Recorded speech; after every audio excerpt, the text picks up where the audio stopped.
I think we are online now. Hello, everybody. Thank you for joining us and welcome to our online kitchen talk tonight. We already had a chance to say hello to those of you who joined our informal get to know. And yeah, it's great to see new faces and old friends of n-ost at the same time.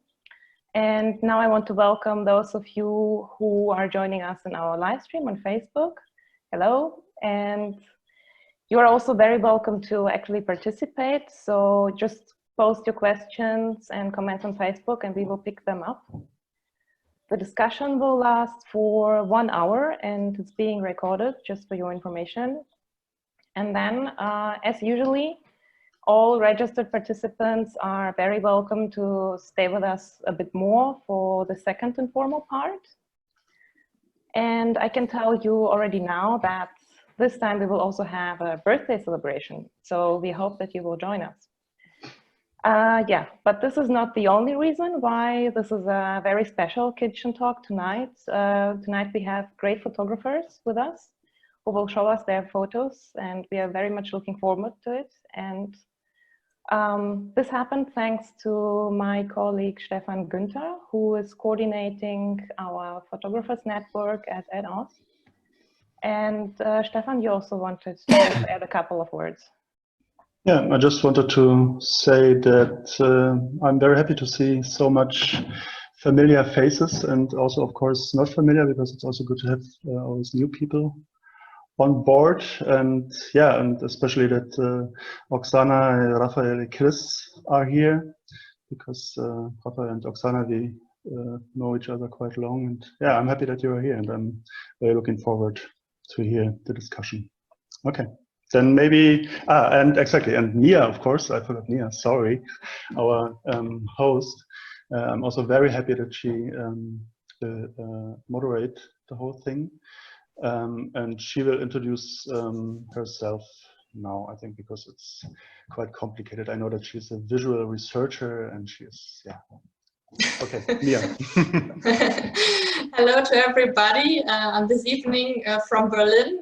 Thank you to n-ost, thank you to Paulina and Stefan for preparing everything and inviting us to this talk today. Yeah, I'm Zlobinski, and yeah, it's a bit different, but I try to make it short. I'm a trained journalist for radio and TV and worked for several media stations until I choose to become a historian and a trained picture editor as well. And I'm writing my PhD at the moment in the field of visual history with the topic of political pictures in the everyday culture of photojournalism in illustrated magazines. So my thesis says that the image of the world was lying on the kitchen table with the illustrated newspaper. So the kitchen talk is quite a good frame for our talk, I think. And related to the kitchen talk, I have to admit I'm not born and raised here in Berlin. And Wikipedia described the Berlin cuisine as simple and solid, and with a solid taste, with fullness rather than finesse. So I trusted my two neighbors from Denmark and Australia and served their recommendation today. And it's like a rosé from Germany. So I hope that will taste well. I have the honor now to welcome our three guests. And I will start with Oksana Yushko. She is a Moscow-based photographer, a visual artist, and currently mainly focused on personal projects in Eastern Europe and the Baltic region. Her approach combines documentary studies and anthropology, while her practice expands and combines different medias as photography, video, and installations. It investigates the aftermath of conflicts, tragedies, relationships, topics of collective and private memories. Last year, she and three other photographers published a great book. Maybe some of you have seen it in Aal at the photo festival, where it won the Photo Book Dummy Award. It's called Grozny, 9 Cities, and it explores 9 different aspects of the life in this city and its hidden stories. I welcome as well Rafał Milach. He is based in Warsaw. His work focused on topics related to the transformation in the former Eastern Bloc.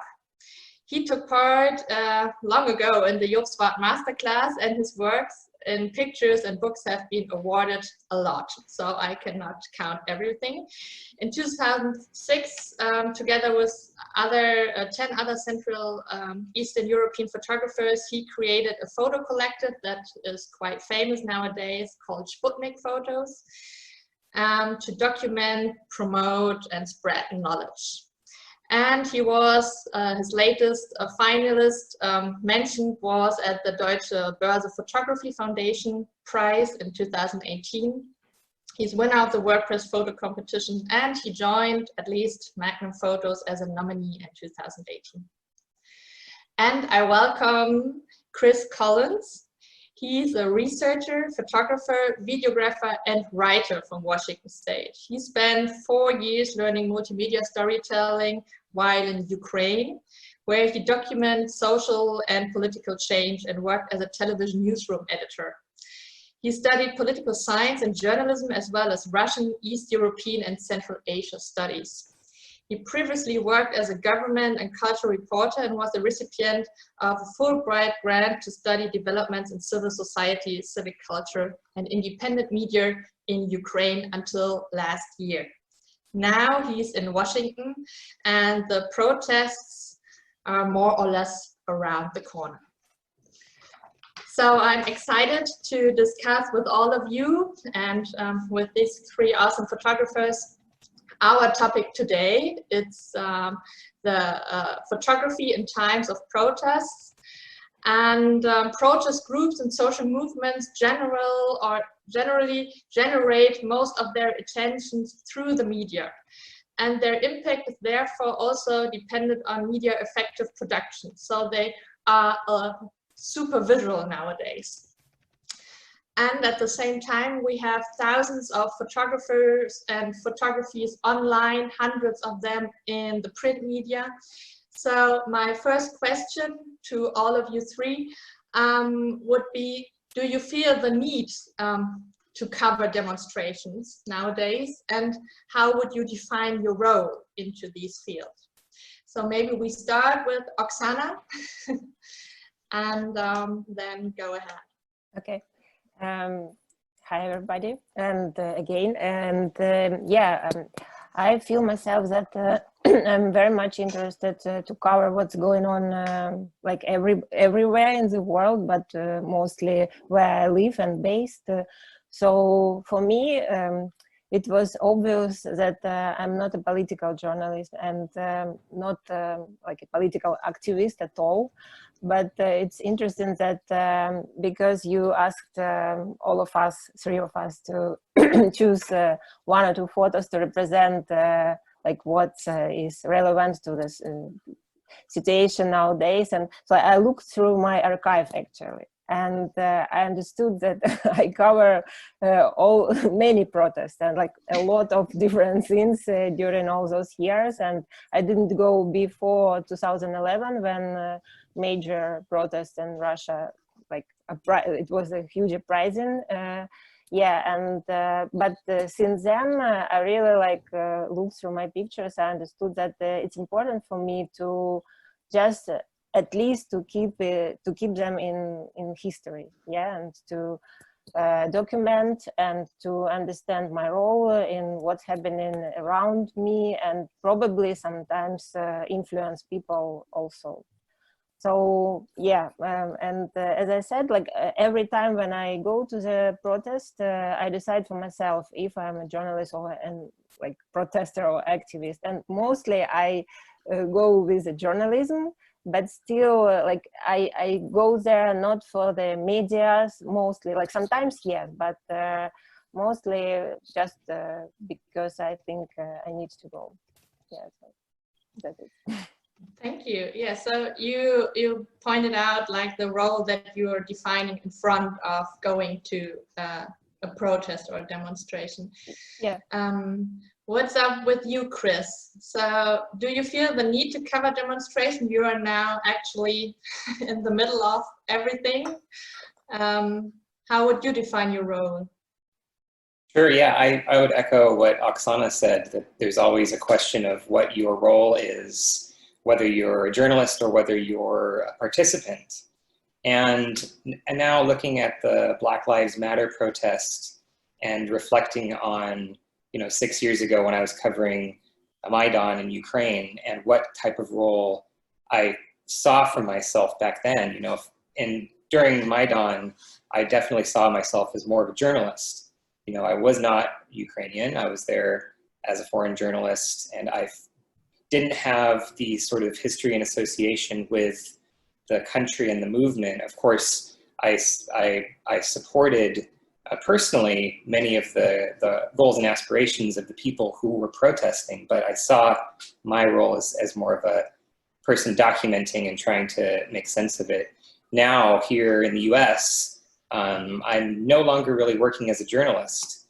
And so in that sense, I'm somewhat free of that pressure, but I also feel compelled to join in the protests and to observe. And now I see myself as more of a participant. And I'm trying very actively to decide what kind of role I can play in this. Of course, I support the protesters and I support what's happening.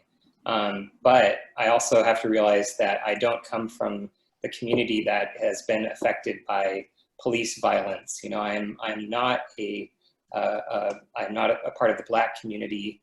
I can show solidarity with them, but I can't. I don't have that background or that lived experience, and so now I'm, of course, in a position where I can show what's happening through social media or however else, and use photography as a way to ask myself about what people are trying to say and what people are asking from people like me and from the government. And so I see myself as more of a participant this time around, and more of a sort of a reflective role. So that's how I see it. Looking back 6 years ago and now, quite a different situation. Yeah, so you have the comparable situation between Maidan and now in Washington. What about Rafał? You are in Poland. You are in between all what happened there, all the political decisions, and also protests and demonstrations. Do you feel the need to cover demonstrations? Yeah, thank you for introduction, the earlier introduction. And hello, everybody. Yeah, I do feel the need. It's a really strange feeling because I'm not a news photographer. I never felt like a news photographer. I was never interested in news, and actually, I've been never interested in this very direct representation of any political ideology.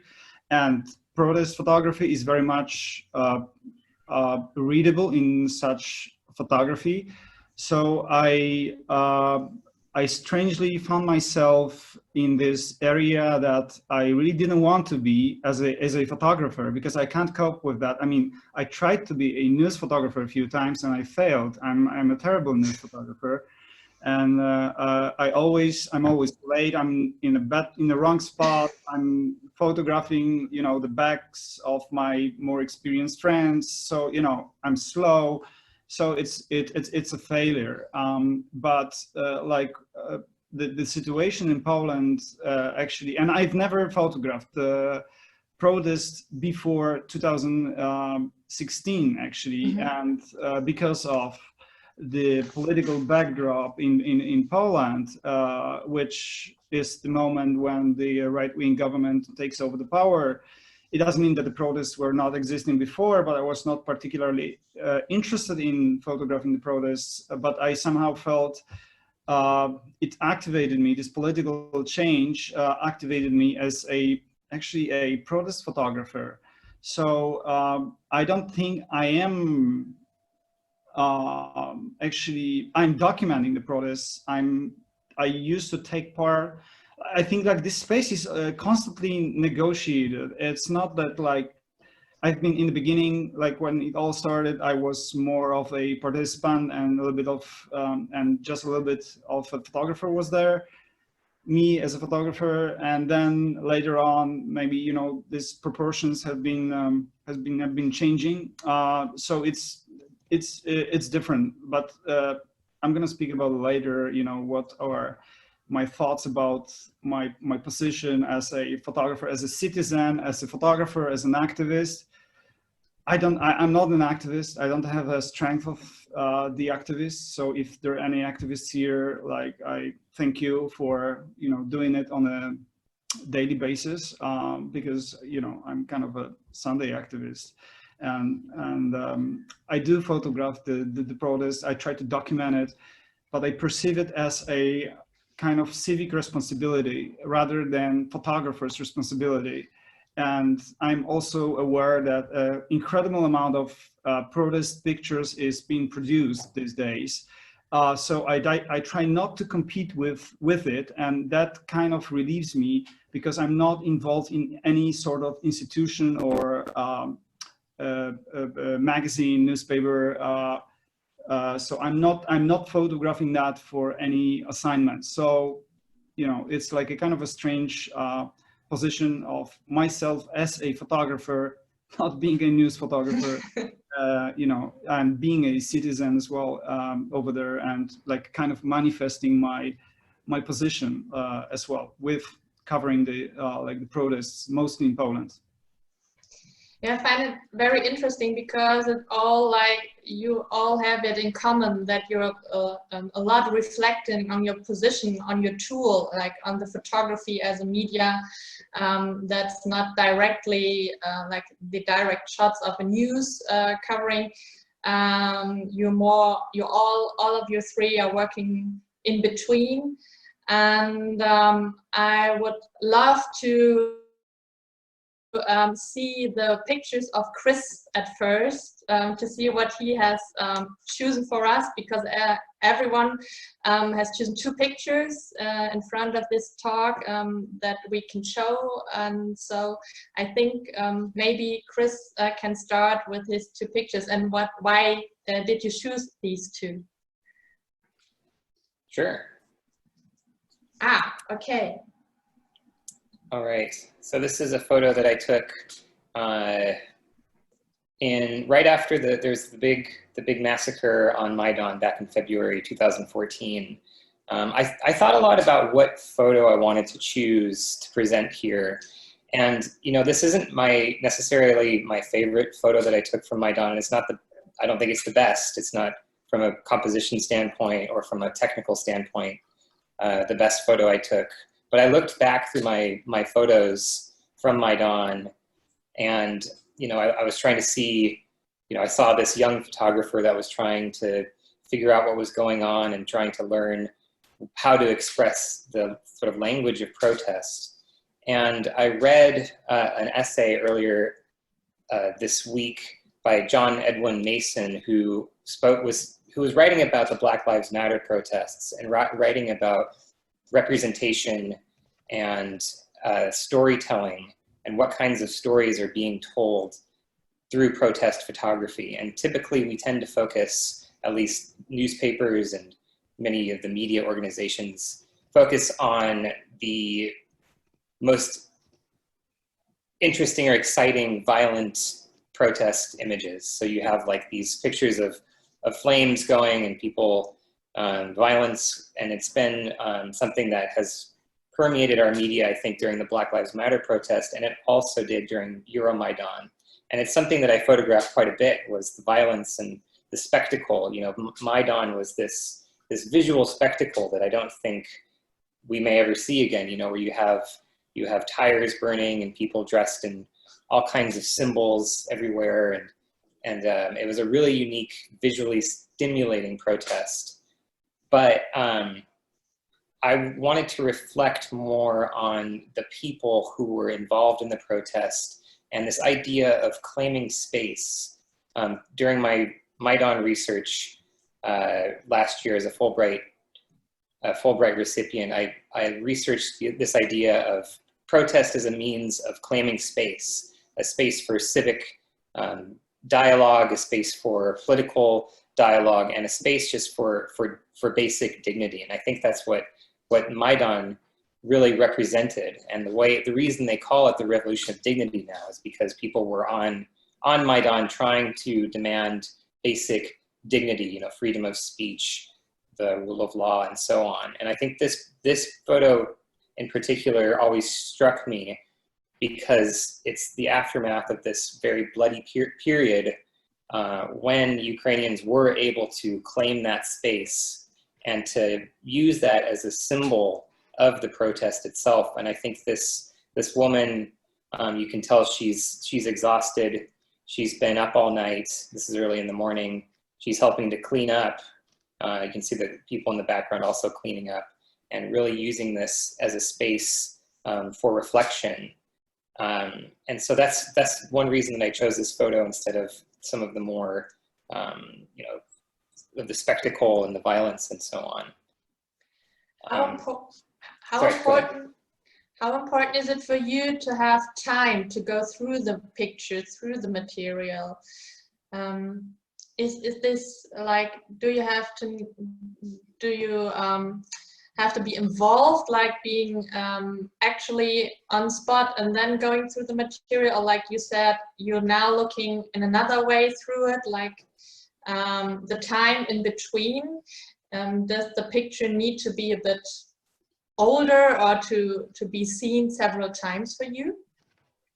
I think so. In the case of the Revolution of Dignity photos, the time that I've had to reflect on them and the time that I've had to reflect on the movement in general and the effects of that movement on Ukrainian society has sort of changed the way I view a lot of the photos. You know, in the moment, I think I was like many photographers and like many journalists, was really focused on the spectacle, on the flames going and the people, you know, the clashes and the police violence and everything.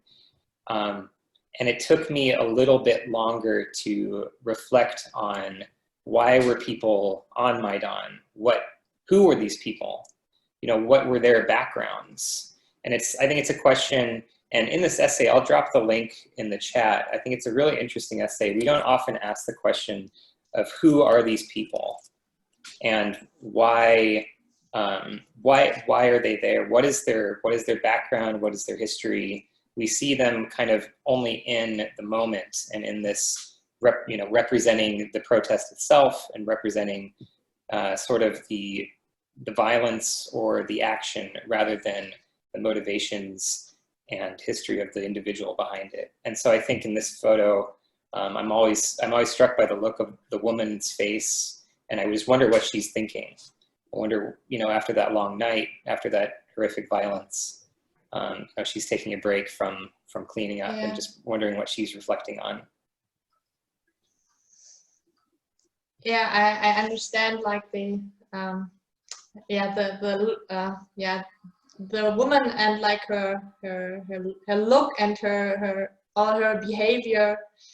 It really reflects, I think, more than just like on one level of photo in the news sometimes does. Your second photo is not from the Maidan, right? That's right. Yeah, this is from. Oh, oops. Yeah, we see all of them. Okay. Yeah. Right. So this is from about a week ago here in Washington, D.C. I guess it was on Saturday, during one of the Black Lives Matter protests.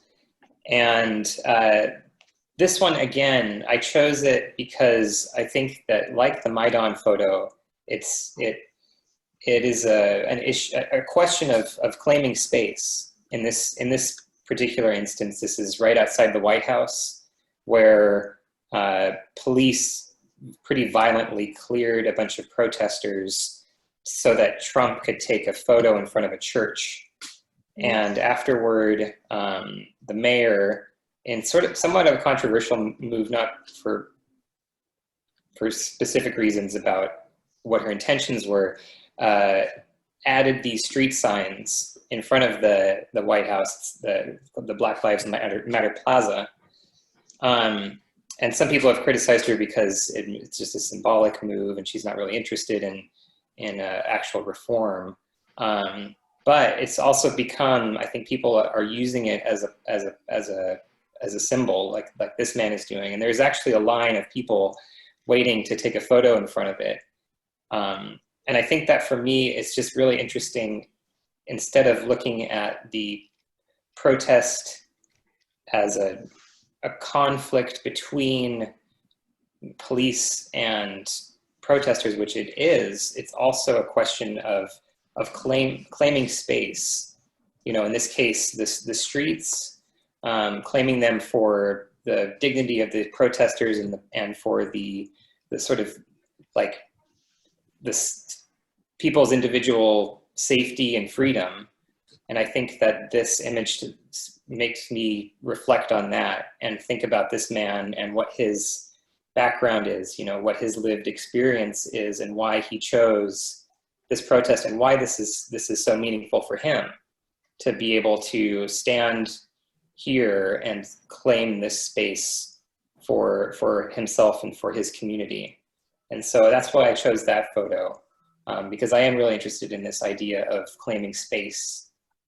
And I think the Black Lives Matter protest has moved in that direction, and that's been a big aspect of it that has maybe been overlooked and something that I'm really interested in.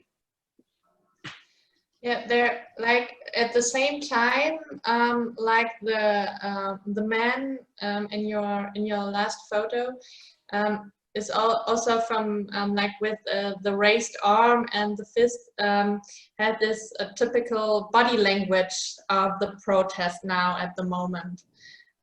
So it has like the individual person and as well like the language of a protest, I would say. But is it a difference for you now to covering like, or like as you mentioned before, in Ukraine, you were abroad, you were like somehow a bit distant from the whole history that was behind it, and now in the US, where you're also now like not being the front row because it's a Black Lives Matter protest, but is there another difference for you to work for me personally now? Yeah. Sure. I mean, and like I said, I'm no longer working as a journalist, and so that in some ways frees me. I'm not, you know, burdened by the pressure of trying to find these really striking, dazzling images of flames and explosions or whatever. And so I think that allows me to be a bit more reflective, or at least that's what I'm trying to do, especially since like you mentioned, I'm not Black. This is, you know, I'm not the victim of systemic racism in the United States. And so I feel like my role is to listen and to be reflective. And my means of expression, I don't necessarily know how to express in other ways, but photography for me is one way that I'm able to capture what's happening and then later on reflect and think about the symbols and the images and the language that people are using and the language of photography. And that's something that I wasn't able to do quite as well, I don't think, in Maidan, for the reason being, of course, because I was not Ukrainian, but also because I was a quite, you know, young journalist just trying to figure out what he's doing in the moment. But now with several years of that in between that protest and this protest and having time to reflect on that, and having that experience of being in a protest once before, that has sort of informed the way that I'm able to approach this, I think, as a photographer, and give me the space to be a bit more reflective. Thank you for the photos and the explanation, Chris. Oksana, you also worked with a lot of projects in your home country, like your latest project, or one of your latest projects is called Russia, Ukraine, where you photographed a series about mixed couples. Maybe you can tell us a bit more about the project, but as well showing us your pictures. Maybe it combines both of it, or because I read the statement from you that you said it is possible to keep politics and private stories apart, and I was wondering, how does that function? Yeah, sure. Wait 1 second. I can. It was a surprise from you, right? Yes. Okay, so yeah, 1 second. I share. So like I share my screen, right? We have the pictures, I think. Let us see. Here is the first. Yeah, I thought I missed it. I thought that you would like to. Never mind. Okay. Yeah. Yeah. So like concerning that project, it was really like my statement not to go to this level on this political view of the situation, but to go to a human level of the situation and the crisis, and to understand the history of the crisis, and to understand what's happening now with just humans, not politicians, not geopolitical things, all those stuff, but just humans. And it's always on the first place for me when I work as a journalist, when I act as a citizen, whatever. Like humans are and nature. Yeah. So, but we are part of nature. So, what is important, and what I think echoes of Chris' thoughts and things that he told. For instance, he said that he doesn't work anymore as a journalist, right? And we really need this space to think when we are journalists, and we need to cover hotspot and hot news. And I remember just recalled while Chris was talking, I recalled myself in Armenia. I think it was 2 years or 1 year ago, during this protest, a huge protest that happening, and I was there at the moment of the resignation of the prime minister, like previous prime minister, and I felt very emotional, because like I have nothing to do with Armenia, but because you are in the crowd and you just feel how happy people around and all those things, you just photograph everything, and you become that instrument to cover such situation. But we need to be very thoughtful about that. That's right. And when coming back to media, they very often not thoughtful, because they think from an aesthetical perspective, and they choose those fireplaces and yes, those spectacular scenes that because it was in my work as well, that like, for instance, I cover the protest because I started as a journalist working as a stringer for Reuters. So they needed those clashes and everything from the streets. And when I covered the protest, like I, for instance, shoot like 50 different pictures. They are all beautiful, they're splendid. I brought all of them, and of course, which one they will choose with clashes, right?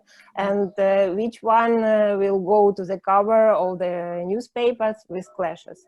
And when we go every day through our news feeds on Facebook and everywhere, it's already like subconsciously we see the totally different image what's happening actually.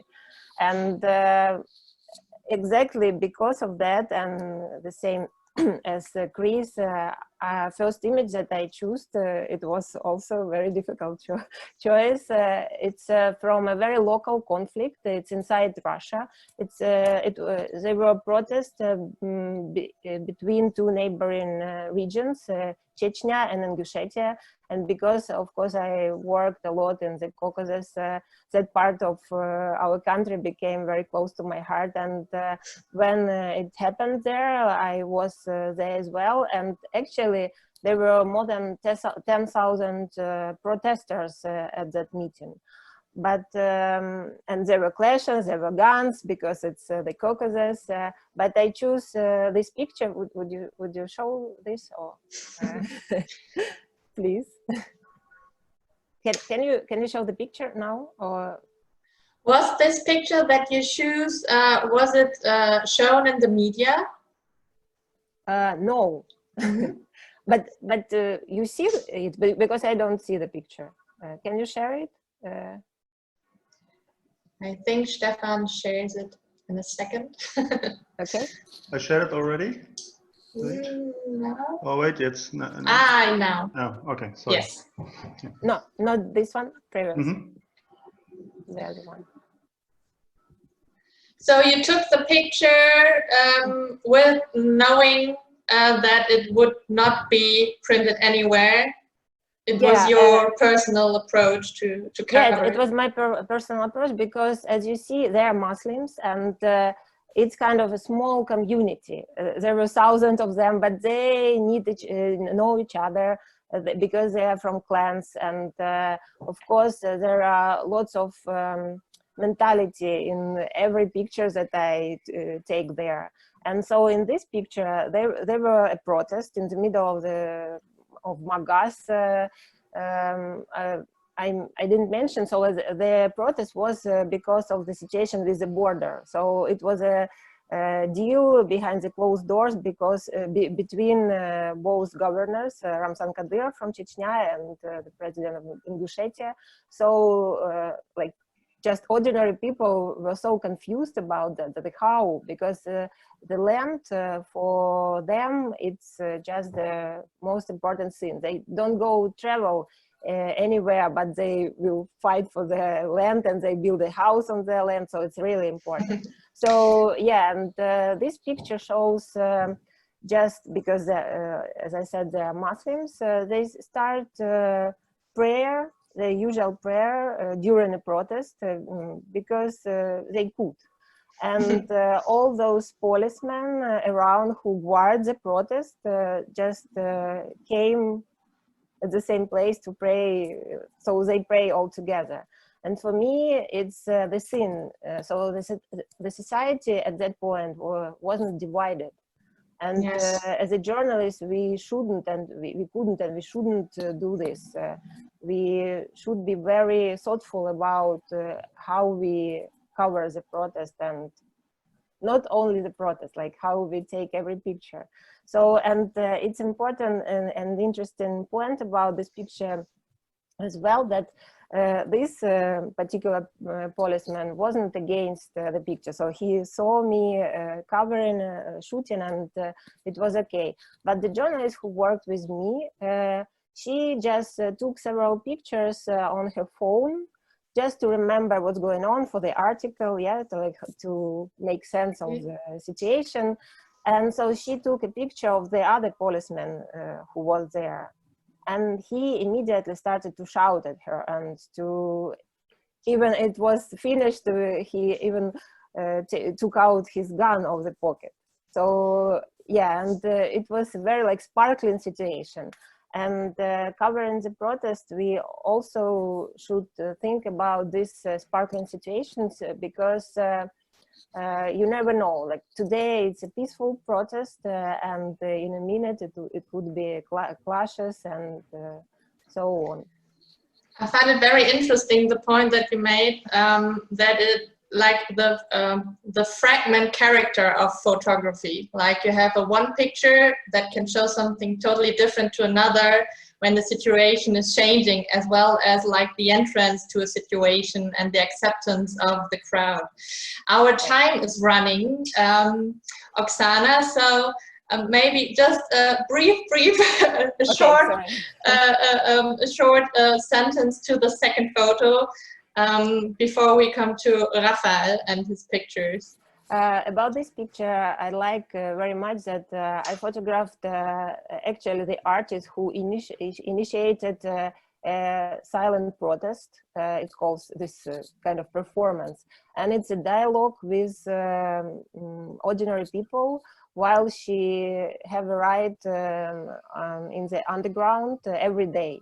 So she signed like a banner, a protest slogan, and just carry it with her every day, and she stays silent until somebody asks her what is it about and how it's what's happening. And then I like it very much because it's a very wise instrument to start a dialogue with the audience. Yeah, and I just translate and end with this, translate the slogan. So nobody is born hating another person because of the color of his skin, of his background, or his religion. And actually it's a quote from Nelson Mandela, but yeah. I just understood it while I was translating for today. Yeah. It's super interesting because it's a picture in a picture, if you want to right. define it like this. Yeah. And I really find it interesting because you said, okay, she has a silent protest. She took these signs with this sentence. I would like to switch because the time is running to Rafał, and I know we had as like the picture for this event, we had a picture that is becoming somehow loud in a way. So I would like to Can we start from the other one? Yes. Okay. They're connected, but like the screenshots, the collection of images. Yeah. Yes. Please tell us a bit about it, because you mentioned already that you worked now for several years on an archive of public protests. Yeah. What's the idea behind it? So like I was listening to what Chris and Oksana said, and I'm really glad that I'm kind of coming from a little bit different space. And of course it's always about people, and it's about like the stories of people and what are these stories, and this is extremely like this is fundamental, but like something which is interesting me in terms of political context is something which is bigger than the individual story. And maybe that comes from the fact that I've been covering like various propaganda issues like in post-Soviet like East Bloc, former East Bloc territory. And it's like I moved towards certain patterns, bigger structures. The people are always involved in that, but it stopped to me being about the individual stories, because I tried to reflect the mechanisms that the systems are offering. So it's not that I'm not interested in the stories of people, I am, but I think I'm much more at this point of my interest with photography and other media is with like these bigger structures that are framing the people, that are using the people, objectifying the people, etc., etc. So that's why I try to think about a certain systematic frame where like people's stories are, of course, part of it. They're implicated, but I'm more into the shell, which is like kind of, or a grid that is kind of embracing that. So what I said before, and like me as a photographer or activist or civic photographer, and like me negotiating this space for photography, because photography is still my main medium that I work with, and I do photography a lot. Although, like a few years back, I've been questioning a lot, like how much photography actually can reflect. I mean, this is like this ongoing discourse forever. I mean, how, what can we represent in photography? How it can reflect so-called like reality, etc., etc. And and all of a sudden, I started to cover all these protests in Poland. And what I said before, I don't think this is like a quality photojournalism, because I don't think I am a good photojournalist. But I turned myself being in the protests, covering the protests, the anti-governmental protests, pro-governmental protests, various sort of protests, mainly anti-governmental protests. And I was there doing it without, as I said, any institutional reason. It was not an assignment. It was not it was not any project that I was working on. I was there with my camera because this was the tool that helped me to understand this situation, or, not at the time of being there, but, like this post-reflection, what Chris already mentioned. And if I can just interrupt you just shortly, because I find it very interesting that you giving them that you have like an archive that you can find something again, or like summing it up into maybe also patterns that are there in your personal work as well, in the language, the symbolic language. And even the events, because we had also the question, how many photos do you take from a single event? Do you put all the pictures into it, or is it? No, of course not. I mean, it's like it depends. So what you can see here in the screen is a platform that I launched last year, which is called the Archive of Public Protest. It's in Polish, sorry, because it's about Polish protests, but I'm thinking about translating this page actually. So I kind of founded this non-formal collective, another collective, except aside of Sputnik Photos collective that I'm part of for like the past 15 years. I wish, the fact that I was meeting at these demonstrations, I've been meeting my friends, my photographers' friends, professional photographers, but I knew that they are not there as, like, for any sort of assignment. They don't work for any magazine or institution. So like me, they were there as a citizens, as people capable of documenting these protests, probably much better than I do. So that's why I invited them to create this platform that could somehow gather this archive, this visual archive, this documentary archive of all sort of protests that have been happening in Poland since 2016.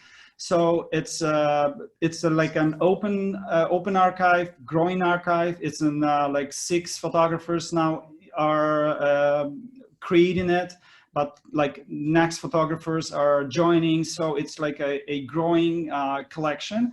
And again, I have to say that the reason for existence of this website is not a editorial purpose. It's not an agency. It's like, we're not selling pictures.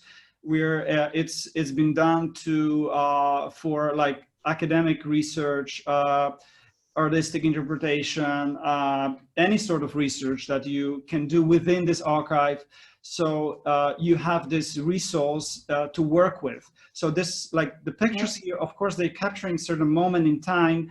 They document certain situations. They're like the descriptions of the situations. So the contexts are kept, but it's not for the sake of photography, like in like the idea of it, because like most of the, like some of the pictures were published, but not like great majority of them will probably never be published. But I think it was important to, to capture this moment this you know, phenomenon of being in this permanent state of protest that we have in Poland, and not only in Poland, like elsewhere. So for me, it's a bit like beside the official side and beside the media system, it's like a common eyes of different photographers, and for me, so because I'm sorry, but I always have to mention the time, I would at the same time say you're welcome to pose your questions if you have. I'm sure there will be some questions to all of these three photographers, and maybe during your writing or your question, I would have a question, Rafał, because we have this picture that have gone viral that you have done, and it's an important part for me. Beside this archive, which is not an open space that's going viral, you have this photo which probably passed, like, I don't know who followed the last debates in Poland, who heated the debate in Poland. What happened there? What happened with this picture? This is the picture which is a part of this archive of public protests, and this is the part of the protests against the brutality of the US police towards Black communities in the US, as like this solidarity protests, and like a Polish Black community was there, and the girl carrying this banner, like "Stop calling me Murzyn," which is like a "Stop calling me Negro," that we can translate it into English. And this picture represents 100% represents the idea of what I had in mind with creating this sort of archive. It's not a great picture. It's a powerful picture, but in terms of communicate that it brings, that it contains. So. And it sparked a nationwide discussion about the racism in Poland, the verbal racism, and not only verbal, like about the word, the N-word, which, you know, it's just like, it's so ridiculous to, you know, it's incredible that in the 21st century, you still debate if the N-word is, you know, politically correct, or, you know, it's like, is it offensive? Is it racist? And, you know, and people just forget who brings this communicate to the people. It's a Black person that doesn't wish to be called like that. End of discussion. I mean, that's it. And so, you know, and it was incredible what happened with this situation. It was like this, like, yeah, the picture was like shared like thousands of times, and like, you know, published like on social media, on like in printed media, in mainstream media, and everywhere. Like there was even hashtag created, "Don't call me Murzyn." So like the now the Black community is releasing the like the videos, this self-made videos, like explaining their private, you know, racist experiences of racism in Poland. And, you know, when you think about Poland, it's like we don't have ethnic minorities at all. I mean, it's like a drop. It's like it's a promile of the promile, I would say. So you know, it's like, when I discussed this issue with a friend of mine, how the situation in the US reflects or resonates in Poland, and she was claiming that it doesn't, because, you know, it's somewhere, you know, far away in social media. Of course, we see the pictures, but it's not relevant here because we don't have Black communities. And all of a sudden, it's, you know, it turns out that this picture like resonates, because we have this imprinted racism like we didn't rethink our attitude towards we didn't catch up actually with the ongoing discourse about about the racism, about because we think that we don't deal with because we don't have any minorities, since we like the Jewish population, which was like 30% of like a pre-war times, like a part of Poland is no longer existing here. So I mean, we don't have any like minority issues, but it turns out that we do. So it was like a wonderful what happened with this. I mean, it was like a lot of ugly discussion. It was like really painful to read all of that, but it was like a kind of a lot of support. So I really hope that this picture that provoked this discussion, and it was like probably like my only picture that jumped out of this photography bubble. It was like so like a rewarding situation for me, not as for a photographer, but for like that photography can be a useful tool that provokes discussion. I think that's the purpose. I mean, that's why we do things, right? I mean, not for the photography, but for creating discussion. Sorry for this bit long. No, but I would we have a question from Till. I will read it here. As the current Black Lives Matter protest takes place, the topic of consent and in protest news conflict photography is being discussed. What is your take on how do you resolve this issue? Particularly, does asking for consent violate journalistic ethics, as some of the commentators claim? I'm sorry.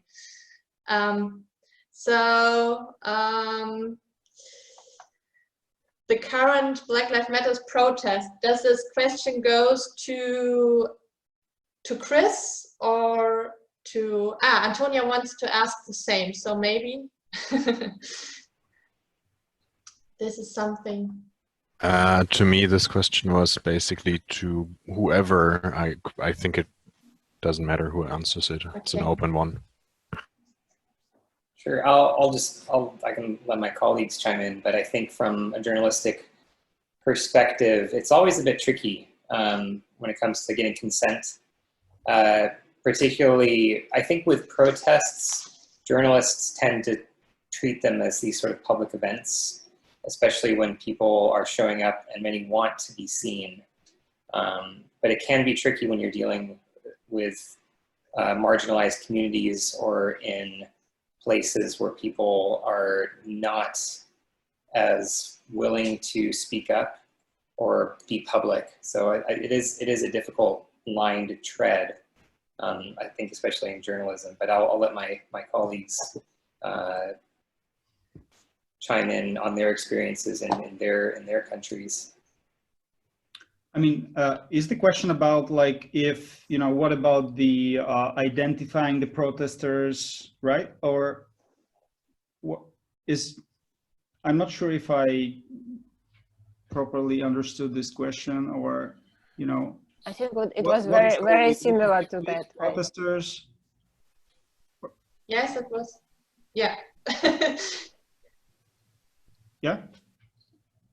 Till, maybe Would you like me to elaborate? Yes, please. Yeah, sorry. It's mainly about how do you deal with approaching protesters, or like when you were taking pictures of protesters, is even the idea that you ask somebody who is participating in a public protest already at a violation of journalistic ethics? Like there, as some claims, for example, Jung-Hee Kim very clearly says that it would be, and in my opinion, it does not. I think it informs and improves the issue, and it does not mean that you are missing a moment, but getting in touch and interacting with protesters is a vital part for me. Okay, thank you. Sorry, I couldn't understand clearly, like my English is a little bit poor. So I think it works both ways, because maybe I misunderstood the question, but it brings an interesting issue when it comes to the protests. like that was, I think it was, there was this article about the Black Lives Matter protests, and and these requests for the journalists not to take portraits of the protesters, not to identify them, right? Because it's like a kind of a tool for the police to identify potential looters or whatever. That's quite an issue, and I have this issue with the archive that is growing, because it can be used, it can be misused, because it offers a documentation of protesters, of protest, of various protests. So it could be used by by some evil forces to identify people and bring them in front of the bring them to the court and like do whatever harm to them, like if this is because it's about politics, right? And or to discredit someone. And so that's a serious issue. And with what we are dealing with within the platform. So we are like with the editors, we are trying to, as much as it is possible, to maybe not to hide the identities, but rather to like expose people as a crowd or as a community, rather than like identifying certain people, which is sometimes not possible, because powerful images can communicate like where you can identify faces, like in terms of like the girl that is carrying this banner. I mean, you can't identify the face actually, because there is like these COVID masks are actually making it easier, because you can't actually identify the person fully. So, or at least it's more difficult. But that's a serious issue to think about. And this is also kind of responsibility that we have, like what Oksana mentioned, right? Like this relationship with the people that you photograph. It's a negotiable space all the times. And coming back to your question, when I want to do the portrait, I ask. I mean, people know. I mean, I'm not hiding. I'm not shooting like from I always I have the camera here. I have my press ID here, so people know that I would be taking the picture. So if like it's a kind of an energy that you just like, it's like our common experience that if somebody doesn't want to be photographed, he just like walks away or turns his back into the camera. So it's like I think it's like non-verbal thing as well, and in like of course in these most dynamic situations, which I'm very seldom part of,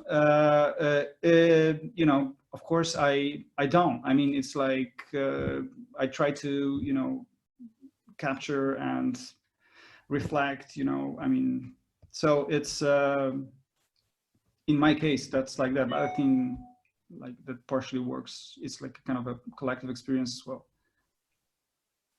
I can add very briefly that in my experience, for instance, last year in August, where there were huge protests in Russia, also in Moscow, there were lots of documentation of the protest from citizen journalism, from all the people who participated.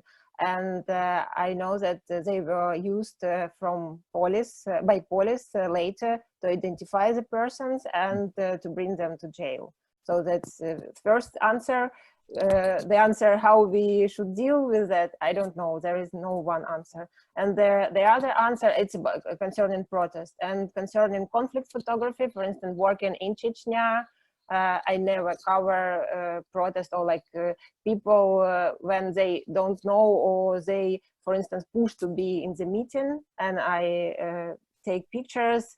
And if I don't know in which context the picture will go later, I just don't use it. I can take it, but I don't use it, and because just they could be killed after. So nobody's life it doesn't work.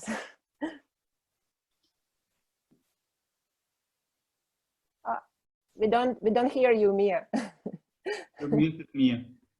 So now, to sum it up, I would put it together in your answers that, like, on the one hand, photography, if you made a photo, it's weak in a way because everybody can use it differently and can use it out of its context. And on the other hand, photography shapes like the world, like our thinking of world. If we don't have a picture from something that's going on, there is no, like, maybe less media coverage, or there's no relevance maybe for the readers. And also, like, in the historical part, there is another thinking about something. When we talking about something, we have pictures in our mind, even if they are there. So I think in between there, this is a big topic. So and our time is running out. I would say thank you to all of you, and we can go on with questions in the unofficial, like, after party in the kitchen. And would thank you, Oksana, Chris, and Rafał, for giving us the insights in your work, and n-ost for hosting us here online. Thank you. Yeah, thank you also from our side, Mia, for hosting us in your kitchen. Now you it's did a time great for job, and it was really, really nice to have these special kitchen talks with all these photos. Yeah, as Mia said, the public part is over now. We will stay for our informal networking a bit longer. If you next time you want to join us for this part as well, please pre-register in Zoom. And yeah, we will be back in 2 weeks. Follow our announcements on Facebook. And for now, just want to say thank you and goodbye. Thank you. Thank you.